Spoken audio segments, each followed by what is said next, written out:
Yes, I'm going to be Famra Big so on Adom TV live on DSTV channel 280, Go TV channel 119, Multi TV. They give us no. Here live as so. Yes, to be on all social media platforms from Facebook to YouTube. Maybe I'm Kobiano. Search for Adom TV. Adom TV. Bedroom live. Oh, hold on.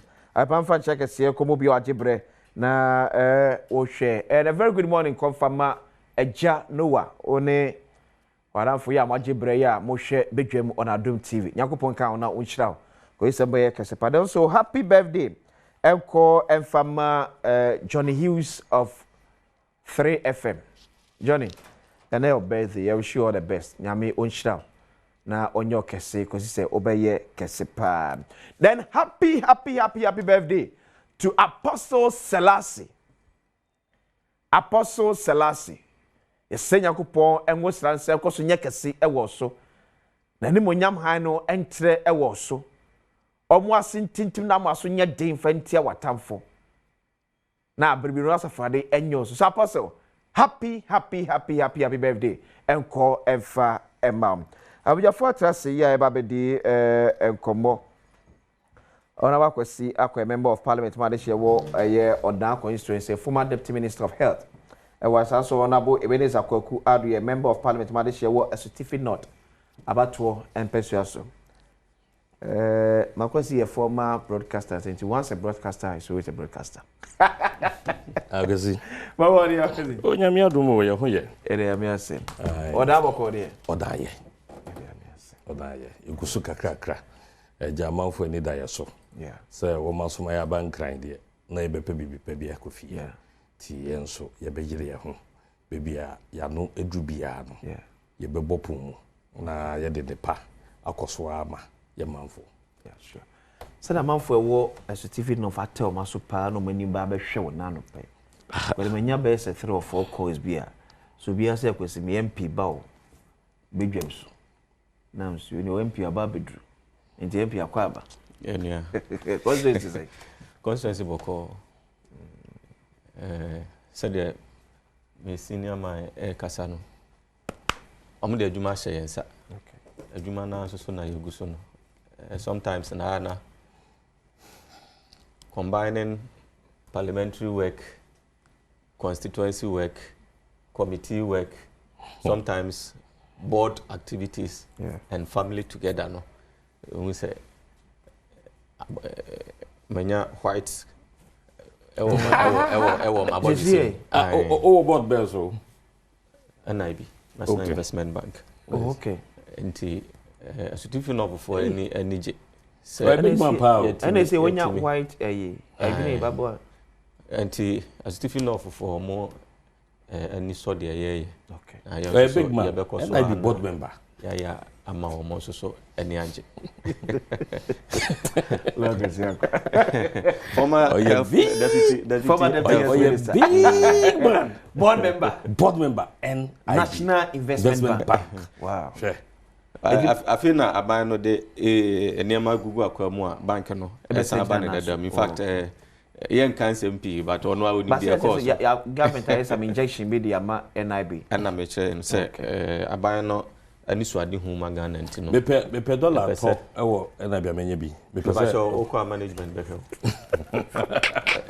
me hu board member idia me board member so and nyame adom aban no de nema agu akwa mu a isi NIB egina na so in fact previously ne de nanka yenu no mo amunim se nka omo pattern kra nka omo merge with ADB because of certain nema bi but isi ya no egina na so beti hey businessman am ya bidwa manum se me businessman nyina no egina NIB so okay NIB they capitalize me in all my hospital projects na dia ba ko aye me de e bank no ho say be the first hospital by myself na be say me expansion na me hu wo mo no say today were my bankers me hu wo mo no say me fa model mbra me chop model no me mo ti ase say so mo bua me e set up a hospital in a range of about 5 to 6 7 years no na me tua me loan say we and pa first one me ye money we now omo je me model no and I'm started call other hospitals actually how to expand. Sure. Okay. What I say, it within the space of about 3, 4, 5 years, no more boy mama expanded with a lot of branches. But a never be course. Young cow if you so. Me who board member ye, make catch them. Okay. No more help. And yet, but young fan shall buy. Okay. A year bank nankasa. And the year near maybe a uncle year danka actually warm. But at that time, that's the management, you know. That is any taking decision be a decisions be and then maybe a bank who say Kwakye. That is it. Aha. A year near that question buy. But now Gobeka say the managing director of the bank was appointed by the president. But also answer the president ni ebe drew the air cost one. Okay. Na ama niema agency pansam. So I say, into no, they be a year, I say, abai to sort and near maybe a cost of from them near them since send you one more. Make fun 12 years so. But the battle board, then the way they start me, I'm always proud to say, NIB is a bank to be with. Because minimum come fast, they identified me as a business person, Omojimi Modo, they expanded and there, say, Betimi, I me employ over 1,000 healthcare workers and I be contributed to it. Because I come in the hospital back. Yeah. But on whom me no, I don't who said no, Mudo na be practice no. Yeah. Internet all the branches apart from workers are me employ or we you share over 50,000 a month. Wow. You know, I mean across the branches. Okay. So I'm for example come back of blood pressure our government facilities so. Yeah. So into the bank no as a partner a beboa. But I was over here near my BH. So I'm man, I catch the board member, a big man. I'm picking with Kakra on this BC. Yeah, baby, and senior. This expose coming say some of GS officials near the administration my son. A big compromise over home. A man can be to me the mobile phones in every examination centers. By virtue of AI, in T, we meet me from social. I mean, oh yeah, program. No, many in common. Near Kai and the say, a yes, grading system no. Okay. A war secondary education, and I'm away in Abba. It will share Sansemi a course of private schools. Okay, yeah. A course of private schools because private school ne per se or no and quala a big channel. Omucha kese, Dodo na icha kese. Na omunya schools papa echo. Na amane markets. Business there. The businessman be ye. I be the business ejina there. Me a businessman. Enti minim the echo. Yeah. Nyete bia na businessman edemra. Eye adwuma. Ethics wo ho, business ethics wo ho. But sometimes you know, we circumvent it. Send ye be ya a betimi a project or business. Enti until say a betimi jais a grading system. Na aka say SSS bia ye SSS. Na yen ka say SSS be a papa saying a binu. Saje me be koso. Because me mate private school wa kwan be fa so.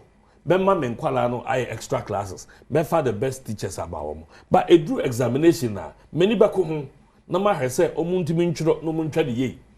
What does here? It is a yentimi anko yanim na yenyai the way ye grade schools na ebi schools ye papa sin ebi enum de keke ka ho a sanye mai the private business people in private schools no omo be koso aye saade ena again aban ehwe invigilators ni ya se ne ka yi sa 60 cedis no enka ye sika he enso invigilator be ye adwuma wie bredudu a ebedi ansa yetimi ama omusika allowance omo de vigilation no agidionim so it is a two sides aban won de obeye dinina no gira ban so I don't teacher na offer no say ye more 37 cedis a day. The 37 cedis a day not people to 60 cedis. Though it yet mean man on basis for why also be a bonnet there but 37 cedis a day was into also no Bibia Kran Shadow Class ABC Vigilation Congo Yebi. Yes. 37 cedis a day. Do you have many days? 5 days. 5 days. They are 150 something. Yeah. But so no saying 37 cedis. I don't know what me about. Ya show na se. Say me we ne akwanya edikan ya me de aba bedwam program yi so. Na ebi mu na asoma me mama bankran. I was a medical to nchi ama omo. asantima mu de na ase Ghana ye culture no enchia ho hia pa enti mefa kwanya we so na machia ya manhene miensa ene ya hemfo a ewo asutifi north nkonya asase so nyina okay ba Kenya ase number 1 manhene Kenya ase number 2 ntotroso ana fe wo mahinsu jedu Gambia in fact me constituency na yewo Gambia ho the region the country within a constituency me chia obi bia ene asutifi north adehye nyina ne titiro ne yempanyimfo ye DC ye regional minister honorable Charity Gardner sansona honorable Hafiz Dauda chairman ene obi bia ne wo hwe akire wo asutifi north said yente boni bia na efa BC expose ya ebaye said me nua panyin na oka no normally na mehwe education system no before, during exams, and after. Okay. Now, before exams, na nkasa beba so no, you say, there in the course of school. Like preparation. Preparation. Okay. In terms of teaching and learning, no, ye ni ko ho said ye be hu say the right thing is being done. Enkura no esua ade, enhyehyeye ben na wo ho a emma nkura no nya fa hodie bebre say obi o ha o pa no ko school ye mra bia anhye no se wonko megidi se me bra panyo ha ne pen so na o ko school no se wa na ode wo ho but wa ko school a wo ho na school fo ni bia be bo awura wo fie na ya ba be bo abomo ya chill e de wa ko school by force eno na man ne nyame abo a wadrum pempon so a owe na the challenge I see ne say now you grade A school, you grade B school, you grade C school in terms of secondary education. Okay. Obi e per grade A grade A no so no when try to certain level e be dey say obi nya ho akọ even with the computer placement no kra no still enti me there me propose say that grading system you grade A school, grade B school, grade C school no I was say a scrap. Because school be ni ho ayemfa competent teachers in the cohort.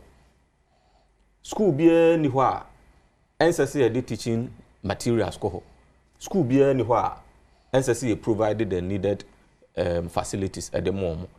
And it say yehwe na say school be is aware of na school be so say deprived that the attention should be driven at the deprived school. Said the enema o mo nso be hia arise to level be a school be ewa omuni no ye hwe ne de mom ene obekọ baabi school be oho a enipa ewo mu ye be infan 500 eye day school now obi nso so ewo school fufuro mu a eye boarding ye feeding kra no ne de ekeka ho enti day school no ene boarding school no se boarding school no perform a it means say the eye day no facilities ewo boarding school any day school no you provide the facilities and my day school no said the omo nso so omo hakeka no ebe timi akoso me free say ye jai grading system na ebe masa competition no akofom na ehu say I don't think na fa grading system no as a challenge to the other schools because now okay ndi na be ma ebi opoku ware for aya ade a chain amani upon senior high school ndi na be ma St Monica's aya ade a chain St Joseph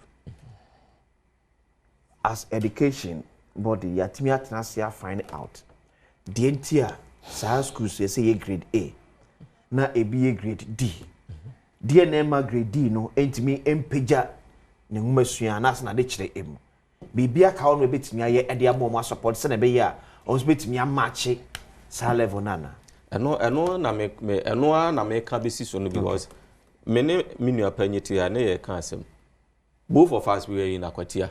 Okay. Ye wo kro bia ye friend wanchi wo Akwatia. But before I obedru wanchi no ye wo nkro enketua bi wo mu a obefa mu a from Akwatia akwakodru sa wanchi ho. Okay. Sa kra na wo ko school ho Akwatia ho na say that deprived community ho no edru BC examination a enso hwe a obi tenkran ha otro no the same nso hwe na nipa no so etro from but we be enkran school no ye wo computer lab fully furnished ye wo teaching and learning materials bibia wo it said ye kan no say you who say we grade A, grade B, grade C. Adia, am I yet differentiate between these schools? Am I be grade A, ni grade B, no? Your facilities. Okay. So, sir, na question kwa ekano. We share such it. It looks as if say most of the private basic schools. Now, what government the na? As a government grade A schools ni na akwo either regional capital and as a ben regional capital kakra. The issue is as a nation. Our boabo ben ya to ensure say schools ne wo in Kwakye no. You bet me a resource send your resource one crime because you okay. Akwadate baby computer won't be that. The only idea also about computers and the teacher near draw at the board so. Obi think kind. I will computer, who laptop, I will iPad. And they still the same questions at the moment. With a thinking say, when you listen the call. But secondary schools by me and some constituency. Now saying Bakunya new headmaster until by me ho. I'm not saying the vision is obey elevated school no about be a grade A school. Okay. Now I'm say a DNA obey and no 3 conditions. 1. Oka environment, or capacity of the school. Okay. 2. No ka adichire. Now 3. Oka discipline. To no nothing mono or the side near saying in a time frame of about 3 to 5 years ago. Ebema school no apeja akoye a grade A school. Okay. Now I'm say bo enkwala wie GSS ewo oda obi a pe grade A schools na better than 1P now na pe grade A school ti menye bi wo me constituency mu a say dey and e say ye ndi ne ebeboa wo ti se san niema wei no ene niema ubetimi aye na ma school ni yakase do grade A school wa ene na ne papa mu but ubehwe no na ade no anamon na otuo no wanya issues with people around because anema me say there senka school bia no e fato no ho so se ohwe na schools no enya expansion schools no aye mkwala school mkwala na aye discipline na teacher for so adesua akomanimu a ade kire akomanimu a send the papa mu no so that here it is a young passes anema me say na ma school bi epeja fi another grade ebe grade A dia and na aye possible it is possible say schools nyina no ebetimi akwakodu grade school. Okay. It mean ni say ade huhu bia wo hodo a ebetimi ama schools ni bi aye grade A. Nano me ni obi di nkomo. Asem o kan ni say mo ba school we no the particular school. Yeah. Ma dwen ni say school we no ma nyaade nti ne de mo ba. Sure. Ma mom homodi nti ne de mo ba sa school no. It is adwen na munya no. Teachers wo hot book ran so adwen ne say aboyefo nko an ne de mo ba no school. It you edije ben ni ahokeka ben na bede be di machi na ma hwese mo be sua de. Enti nkwala ne kwa indiscipline. Jomo pe na mo ye. Enti eye multifaceted enye one approach pe. A teacher for no wo mo de headmaster ono so wa hoto so say me ba school yi no me perceive e page school yi edu za pepe so na ekudu level bi.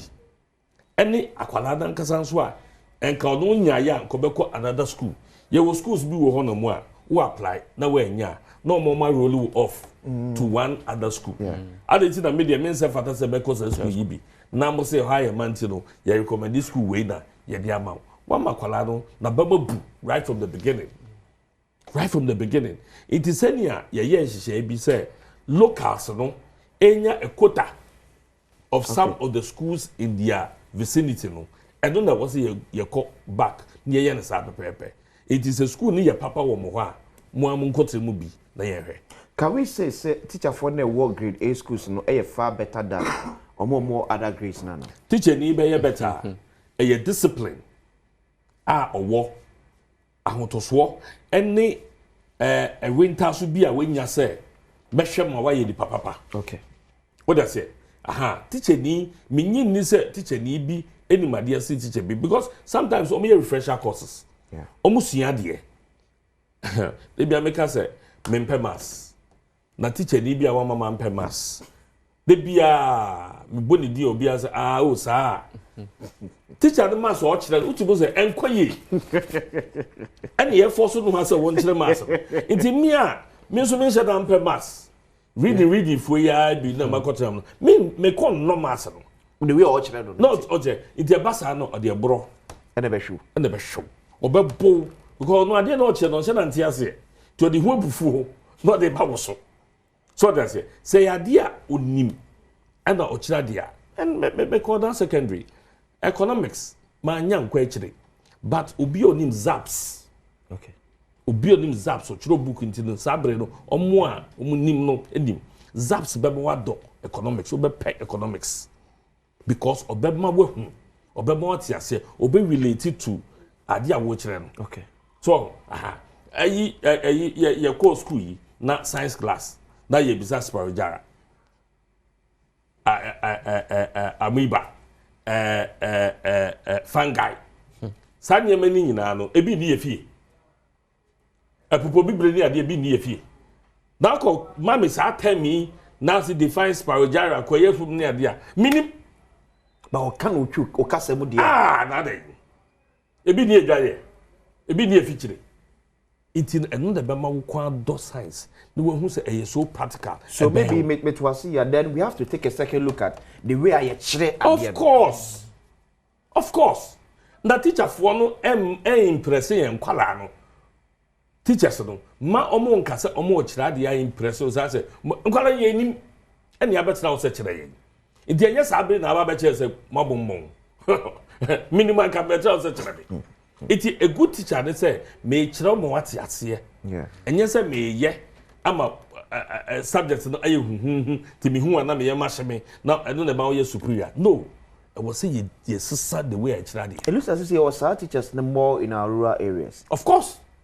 because of more issues inferiority complex maybe the woman more rural areas I can't know what the bachelor no cry ni ho inferiority complex ewom enti no won kwala no so be ne say madam no me ade na ma no I feel very important. The last time I checked here, I think GS4 HR office, na me share teachers are pre-transfer from rural communities to the regional capitals. What do you say more? Etiyefa kade no nkoma wo. Let's go. Let's send them. Yemfa niema be mo mo ni age. No ma person mo betena ho. Ene se be nkran, sebe nkran, what nkran ya. Pressure one nkran. Traffic. Enwusie. Na wo de call outside ye call akwatie yi na ye call boa campaign na ye call ekura bi ase minya ya nka ban fi ho from a me home no me hu say ye from ma fufuro kra eti dem fa kade ne nko okay they will be happy there. That is the underlying because obi be free rural community about urban community say especially newly posted staff where they are linking it to both health and education. Okay. So, opposed to I've worked for Ghana Health Service for 9 years. Okay. Opposed to new staff Eba district team. Na say oye facility postings na. Obi ko rural community. The first 3 things I will be kwakwe. Say obenya network accessibility. Okay. Accommodation. No I social amenities, acquiring insurance, electricity. Okay. Sadly, we in our urban areas, ebi ni rural areas.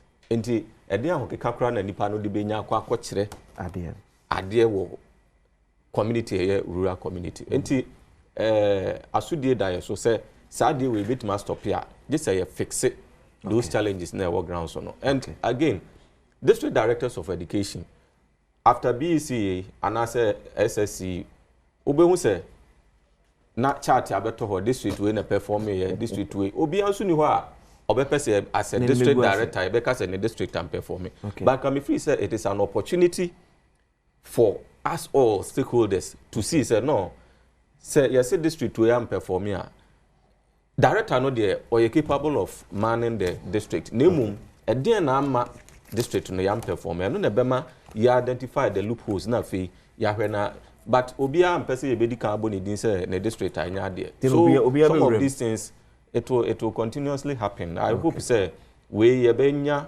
proper approach na yenka say expose it be abenti e kwa kwatwe obi aso. I wouldn't support say betu obi aso. Let's rather find the root cause of why this is happening. Okay. A bit me I get it to the bottom.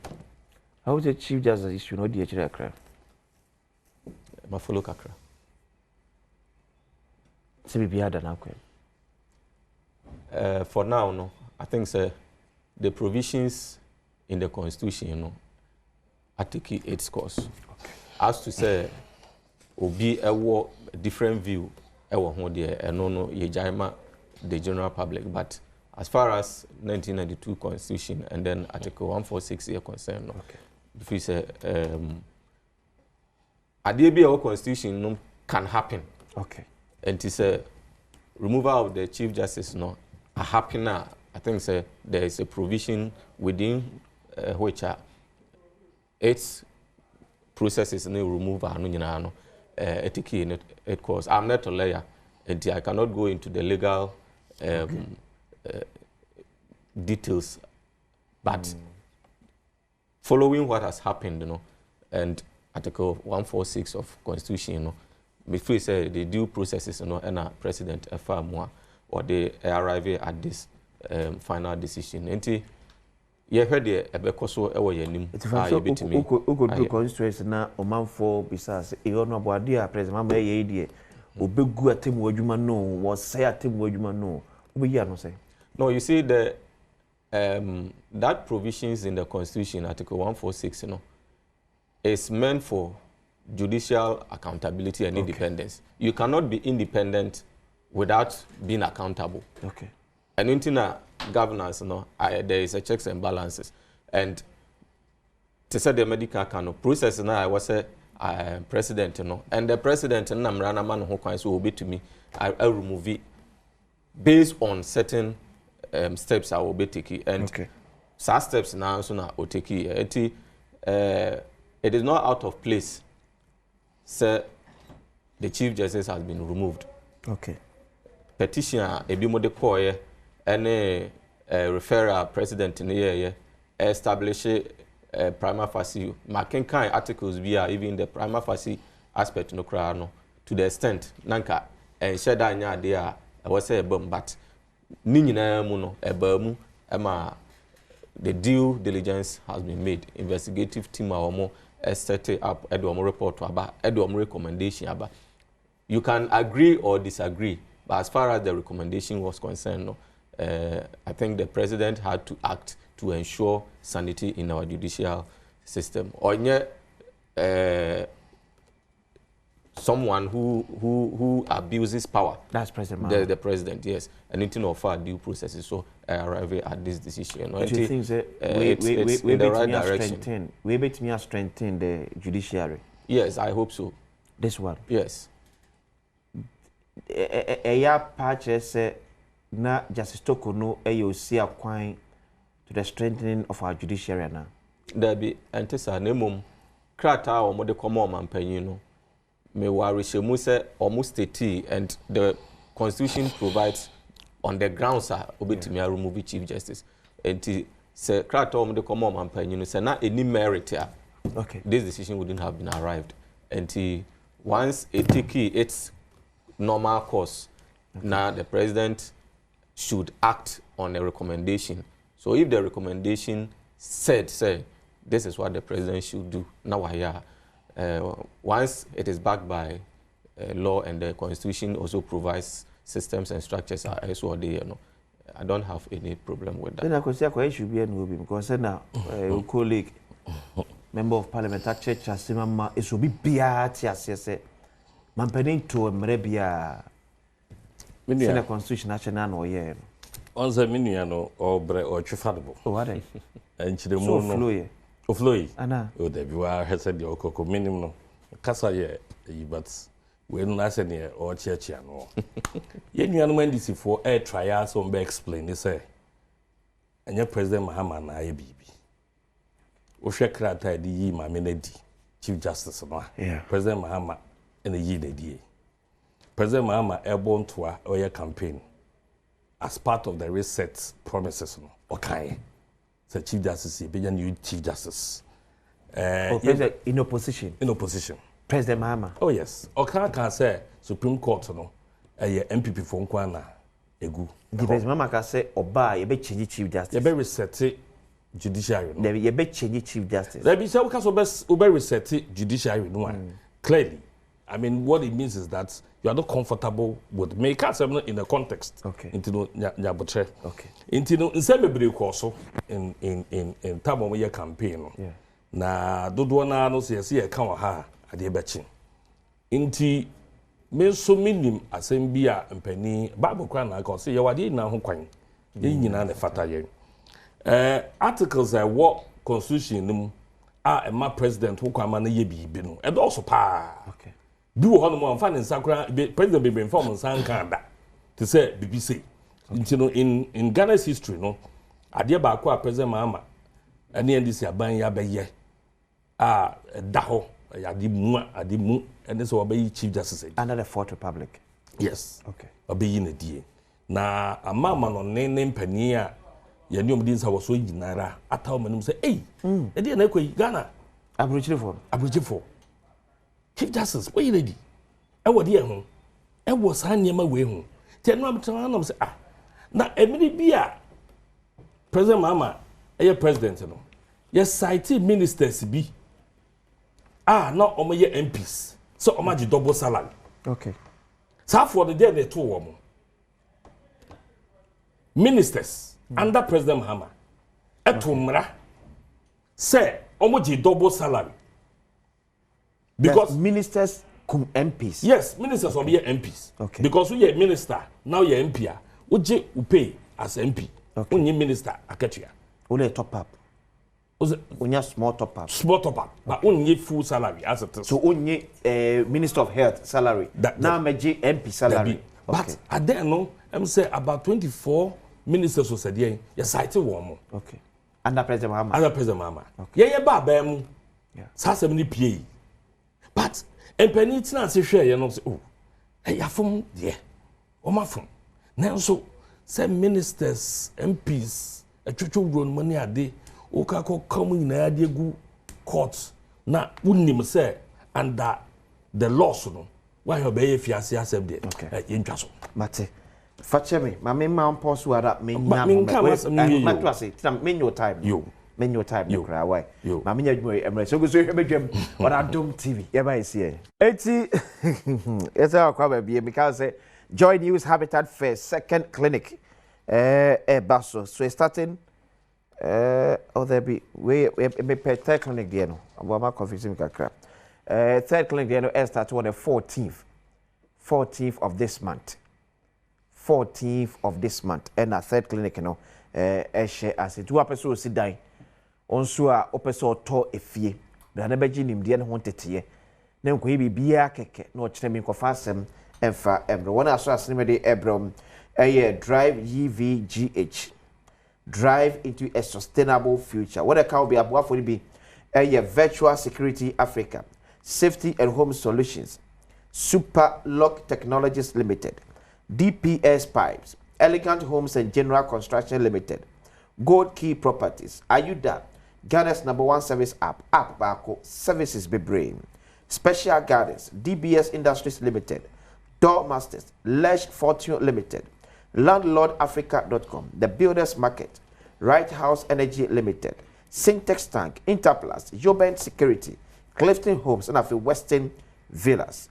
EcoBank Joy News Habitat Fair 2025 was a dream it, own it, and live it. How was it?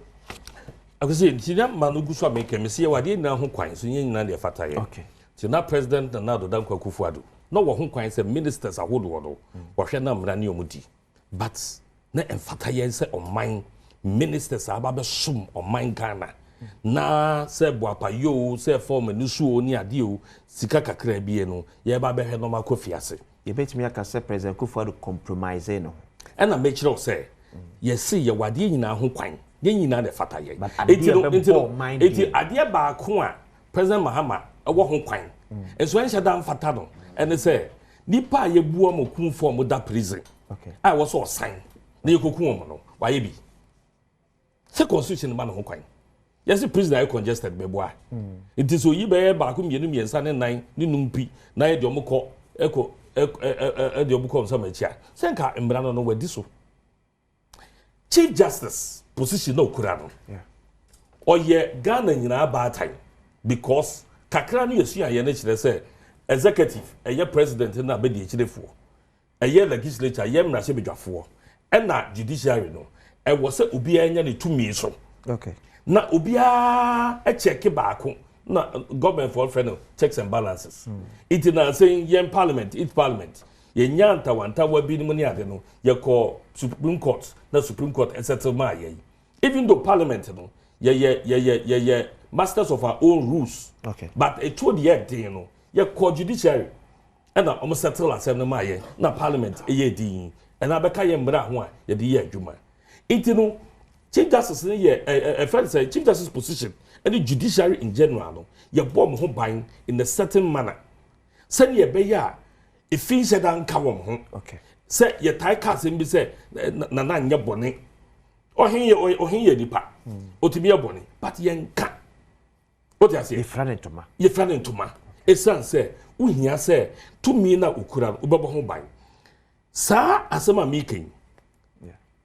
Speaker Bagben on the 8th of June year to aba aje mami ye mami Gertrude Torkornoo atum as chief justice no waka asem bi sima ba ku mienu mewidi ya ye debate nyina wie no answer na oba be put question no and no yes I remark Speaker Bagben asem o kan nie honorable members I thank all of you for your cooperation but please let's try to appreciate and understand the difficult situation the judiciary operates in the Ghanaian context. The Ghanaian context is different from that of the US and is very different from that of the UK. And particularly, the constitution that we crafted for ourselves have really put the judiciary in a very difficult situation. Speaker Bagben, remarks in you. So, we should, as much as possible, as partisan politicians, may a partisan politician or a partisan politician, His Excellency John Mahama, a partisan politician, to partisan politicians, what for say, we should, as much as possible, as partisan politicians, try to empathize with the judiciary. Without the judiciary and without the rule of law, we ourselves would not be here. Without the judiciary and without the rule of law, we ourselves would not be here. There will be no democracy. There will be no law and order, and we will be in a jungle. But that is not to say you should not criticize them as stated by the first deputy speaker. Yes, criticize. Criticisms are welcomed.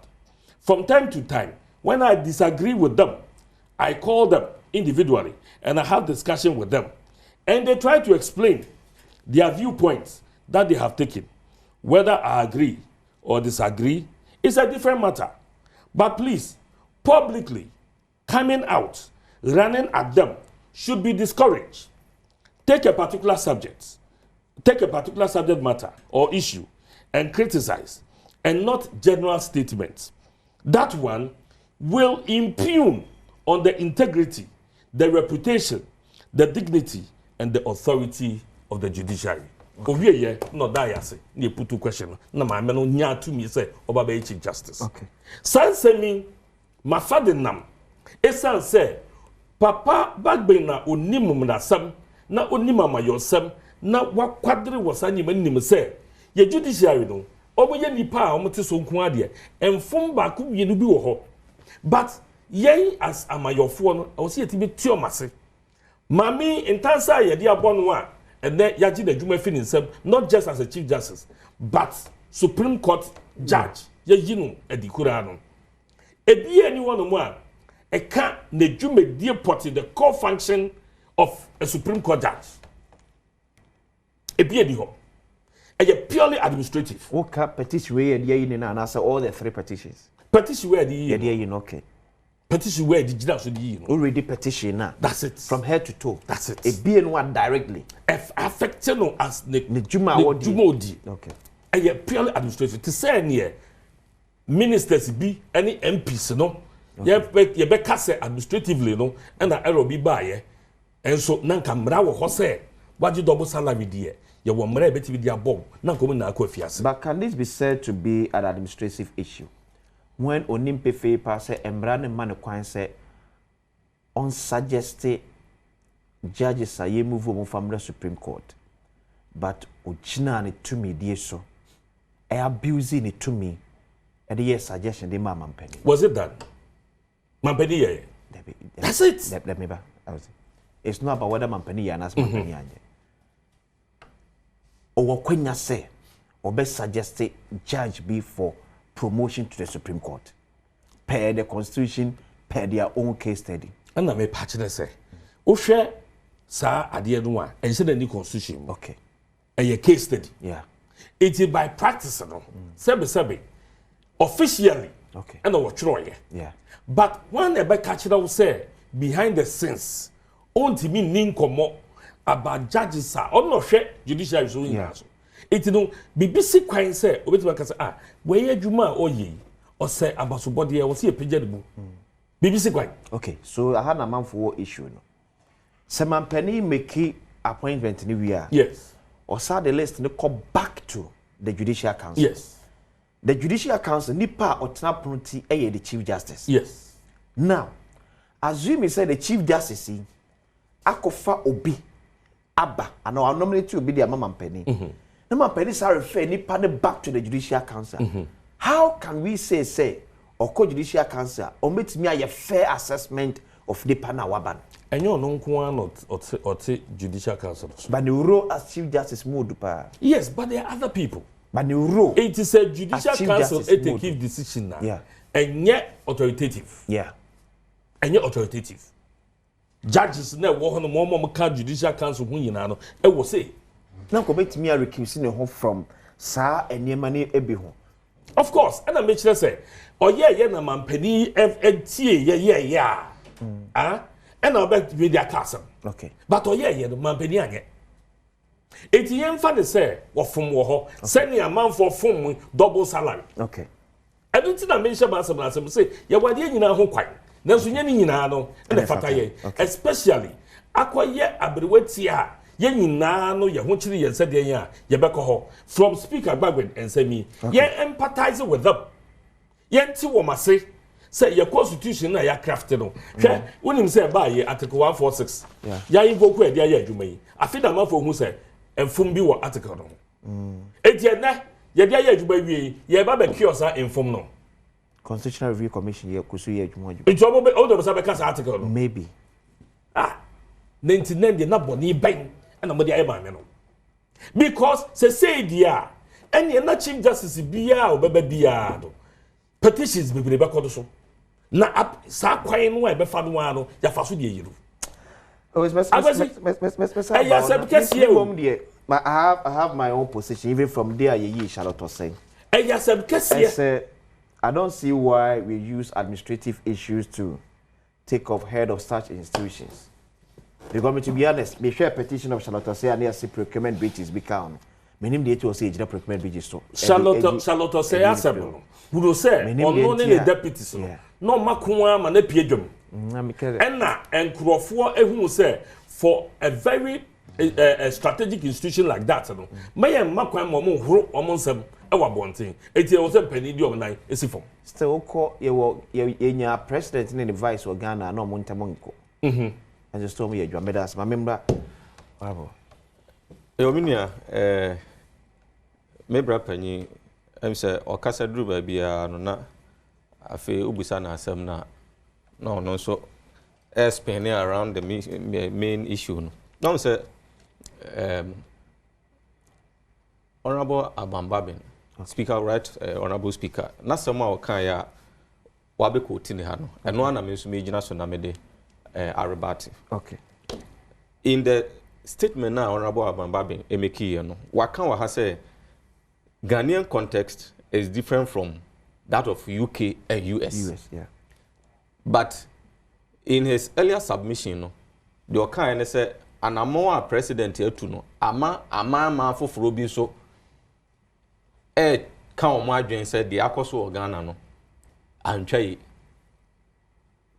say yen craft constitution ama ye ho ama Ghana for na koto santene agye atum say emra we na ye de bebu ye ho as oman yen kofa US emra yen kofa UK emra yen fa France emra yen fa Burkina emra na say yen ya ye emra ma ye ho a emra num na sa kwan a President Mahama fa so eyi Chief Justice no ewo okay enti obia only the boundaries of Ghana only within no outside the boundaries of Ghana no kan na dwen kire and obia so ntimi nsi obi enwo kwan se ma na nkire na dwen.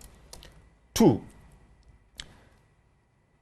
Mahama asset precedence medika kan say ade bi e wo constitution num no ye ma nipa emra bia ye hihye ma nipa nti se wo fom emra no a se obi ebetu emra no ho anamon ana wontu ho anamon no ejina enipa na wotu anamon no. Okay. In the case of double salary no, I think say it is not the president's duty to act as a Supreme Court judge. Now ubua those alleged because we can say OSP Martin Amidu and a cofa same way and it was alleged CID at the statement by Bonten said they are under investigation. As at now, the question we should ask and say CID investigation or no ecosystem and ecosystem. It is based on that investigation and as will be person or twice with the court or their court not judge and our court article. It doesn't fall within the realms of president and the executive to sanction ministers, in the law court. Fine, President Bitmaka so minister we omudin aba Mpensenpensenmu ho eguma ban na mu asentinu maje omaduma eno no eje na dwuma firi ne sama enye court na determine president na Bitmaka say oje that ministerial position. Okay, nti na pe na akosia koye kan say nanka President Kufuor ho kwan say ko betimi ma ebi na Attorney General atake assembly up if indeed ne ade ne wo ho. But he also saw say how fair and how secure would it have been said about 15-20 MPs each in a court at the same time. The nation's security was also at stake. Also, like we said, he is a political commentator. He is a politician, I'm a politician, and he is speaking in favor of Nana Addo Dankwa Akufo-Addo because of convenience. To me, the Americans said they didn't see any merit in the case, and into no man follow. Hey, okay. Because in who investigative report to be about on Sebna bibi omwa. Sebna bibi omwa and pro. That is it. Because we were in Ghana here, and I will be there $250 million. You could see 1,500 affordable housing. Saglemi. Okay. He had the Kojina court for almost 4 years. Honorable Elijah Collins Dauda. Enti Mejidi say, sir, double salary issue, say na a holdu in Sua and ka enyade Nana do crank and anybody say NDC MPC Nina no be a court. That time, say Nana do benya nanka samre Nina because 137 no uncomfortable. Enti say na owo no, issue. No, 137 Start time na ye. No. What I'm saying is, set crime in expiry date. At the time, okay, the second term. Okay. You sue for the second. No. For now, yet how kind of the America. But as to say, ye walk and someone a work also from the CID say, sir, allegations we is proving there's evidence, Obia into me enka. And Emra Wagana no, decided cases forms part of our laws. Okay. We have case laws. And it is a BBSC, na say Supreme Court ebua and na say court to be bua. It becomes part of our laws. Utimi ehweso de nyina so edidi asem foforo. Na the American say Bibia no, we have the first time. Okay. In the first time, processes were used to take off an electoral commissioner. In the first time, processes have been used to take off a Supreme Court. Here say processes on the loopholes be more as Ghanaians, as parliamentarians, ye bet me atu ho anamo na emra no parliament necessary na Supreme Court and as a court no I interpret in some instances okay. Supreme Court and as a court no ebe go into other arms of government. Time be I can say arms of government. The executive, the judiciary and the legislature no. If they are arms of government, who is the government of the day? Obia interdependent. interdependent. So the articles in the constitution okay. is there to also check, say, being independent, you should be accountable. Okay. Akwasi, good morning. On a serious note, Ghanaians don't need any rocket scientific to tell us who removed the Chief Justice. We all heard from them during their campaign platforms, and the chairman of the ruling government, Esiru Nketia, told us Jane Mensah, the Electoral Commission boss, has already been removed long time. So you can see it clearly that it's political and this bad precedent, but they shouldn't forget that power is transcendent. Regards to Hajia Safia Mohammed and Dr. Brian Champo, Sami Boache, the message we by some few messages now. But I'm sure 1,000 cities and pay that. Make star 281 hash, star 281 hash, selecting option 4. Na miniswacha egumwane sampa ma me draw no. Na me ma obi 1,000 cities and pay answer na masore e come. So other messages so ewo ahadum. We say Akwasi, the whole thing is all the good brains have been placed in those grade A schools. That's why most of other schools are suffering. The people of Asutifi North is very happy with Honorable Ebenezer Addo. Wow, my MP is around to make us proud. Paul G, and anyway, so 5, 4, 3, 2, 1. One enya the 1,000 cities at the prayer. Pacho. Mamsha number no. Mamu number no. Why? Okay. See, no enya 1,000 enya and I'll prepare for me. That's it. Say pay Bre. Ayapo. The me justice Torkornoo e ofie. Ntimi mponsa. President man so office. Obi e adwuma. So the more recess. Oh, your recess. But egusu ye adwuma. Yes, ye adwuma. Egusu ye adwuma. Enti no, ndisifu enyai se. Wo mo pa chire mu senye president mama na ye bibi. Ono yiniti. Ono yiniti. Me dey akwasi se yakomo ye adba adwuma be ko so dey hia wo badwam so ko so hwɛ Adom TV akra.